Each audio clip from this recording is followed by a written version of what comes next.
Okay, so let's jump right into one of the biggest challenges facing Indonesia right now, the financial future of its young people.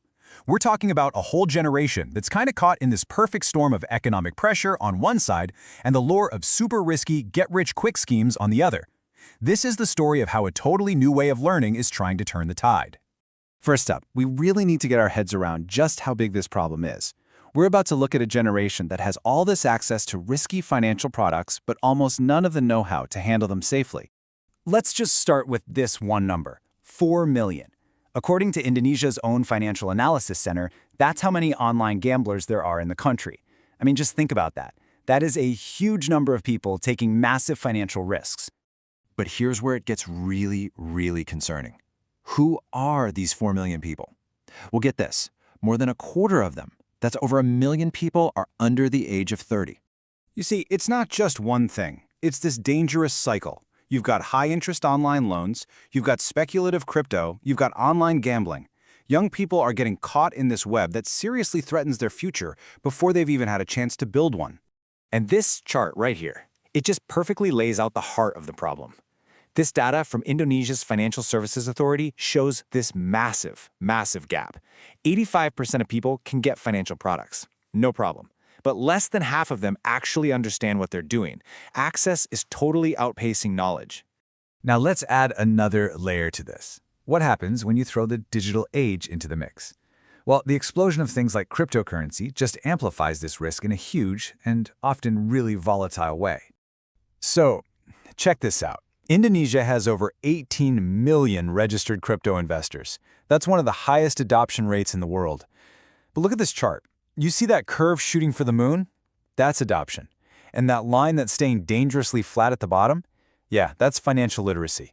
That gap is the risk. And this really is the simple, kind of scary math we're looking at. When you have explosive digital growth without the skills and capability to match it, what you get is dependency and risk. Without some real, structured education, young people are just being pushed into speculative habits, and the country itself risks becoming just a consumer of technology, not a producer. Okay, so if the old way of just lecturing kids with facts isn't working, what is the answer? How do you actually create learning that sticks, that changes how people think and what they do? Well, the solution might be in a total shift in how we teach. It's called project-based learning, or PBL.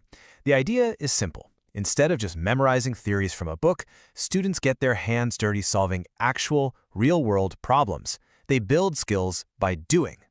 And this is the end goal, right? It's about shifting a student's entire mindset, moving them from what you see on the left, where their money is controlled by outside things, like a daily allowance, over to the right, to intentional management, where they are the ones in control, making active plans for their own long-term goals.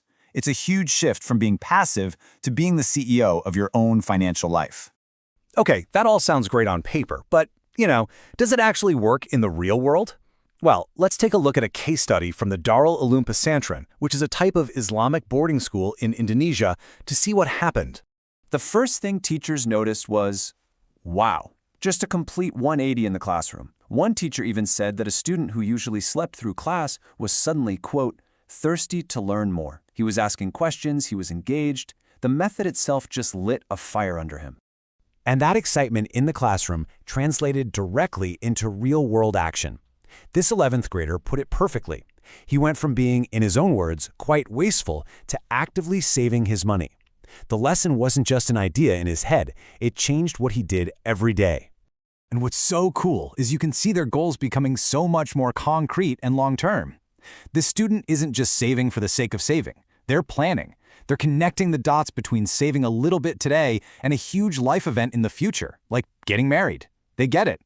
And the learning went even bigger picture. By getting out of the classroom and visiting places like the Bank of Indonesia's museum, they started to see how their personal savings are connected to these huge economic forces like inflation. They began to understand that their money's value isn't just a number in their pocket, it's part of a global system. So we've got a model that clearly works. It has a real impact. But the big question is always the same. How do you take this amazing local success story and scale it up to tackle a massive national problem? Well, here's the answer. It's called the Indonesia Digital Asset Literacy Initiative. This is a super smart partnership that brings together the education experts who know how to teach with the industry insiders who know exactly where the future of finance is heading. And their strategy is brilliant. It's not just about teaching students one by one. It's a multiplier strategy. You empower the teachers, you get communities involved, and you bake this right into the school curriculum. The goal is to create this self-sustaining ripple effect that can spread across the entire country. And the whole plan is designed to grow.